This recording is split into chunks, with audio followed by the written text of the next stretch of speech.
दिनांक 14/5/26 रोजी महिला नावे सविता वसंत राठोड या मुंबई बांद्रा एरियात राहतात आणि गव्हर्नमेंट कॉलनीच्या एरियात राहतात आणि गरीब घराण्यातल्या आहेत त्या आणि त्या घरकाम करतात. त्यांच्या नातेवाईकांचं त्या दिवशी पाटील हॉल बदलापूर पश्चिम या ठिकाणी लग्न होतं. त्या ट्रेनमधून आल्या, बदलापूर पश्चिम पोलीस ठाण्याच्या हद्दीत स्टेशनच्या बाहेर उतरल्या. तिथून त्यांनी रिक्षा केली आणि रिक्षातून दत्त चौकातून त्या गणेश चौकाच्या इथे डायरेक्ट त्या पाटील हॉलवर गेल्या.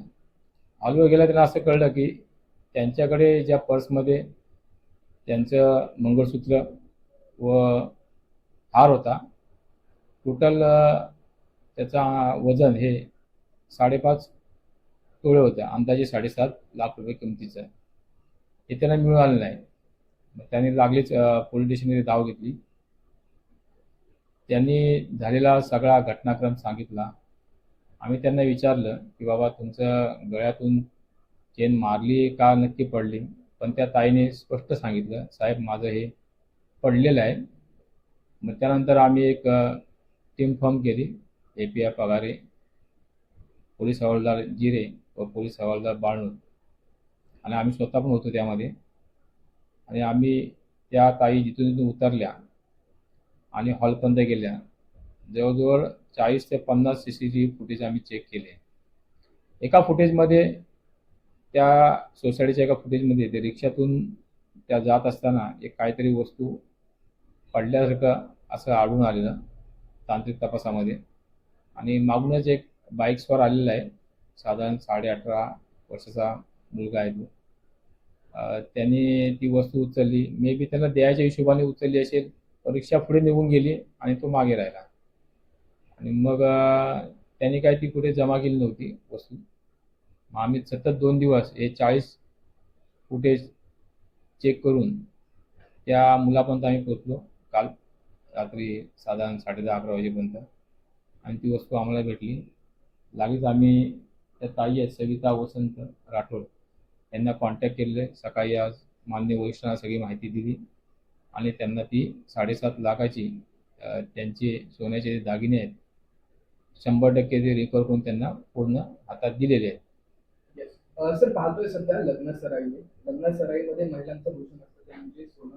अशा वेळी महिलांना काय आवाहन कराल की आपली पण जबाबदारी असते की आपले दागदागिने असतात, त्याची कशी आपण काळजी या काळात? अगदी छान प्रश्न आहे. ही तर बातमी झालीच. फार महत्त्वाचा प्रश्न आपण उपस्थित केला आहे. ही बातमी सगळीकडे सर्क्युलर झाली पाहिजे.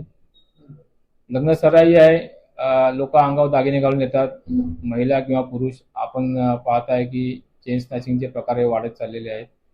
त्याच्यामुळे आपण शक्यतो असे दागिने पेहराव करून लग्नाला जाणे टाळावे. जर जमत नसेल तर आपल्या एखाद्या पर्समध्ये ठेवावे, परंतु अशी जी जी घटना घडली निष्काळजीपणाची त्याप्रमाणे करू नये आणि व्यवस्थित त्या हातात बाळगावे दागिने व्यवस्थित आणि मध्ये लग्न समारंभ घातले तर उत्तम होईल. आणि अजून मी आपल्या माध्यमातून आवाहन करतो सर्व बदलापूरवासियांना की घरफोडीचे प्रमाण हे मे महिन्यात जास्त होते, लोक गावी जातात. तर आपल्या घरी कोणीही दागिने किंवा मौल्यवान वस्तू किंवा रोख रक्कम हे ठेवू नका. शक्यतो बँकेत ठेवा आणि तेही शक्य नसेल तर जवळचे नातेवाईक जे विश्वासू असतील त्यांच्याकडे ठेवा. घरचे रक्ताचे नातेवाईक असतील त्यांच्याकडे ठेवा.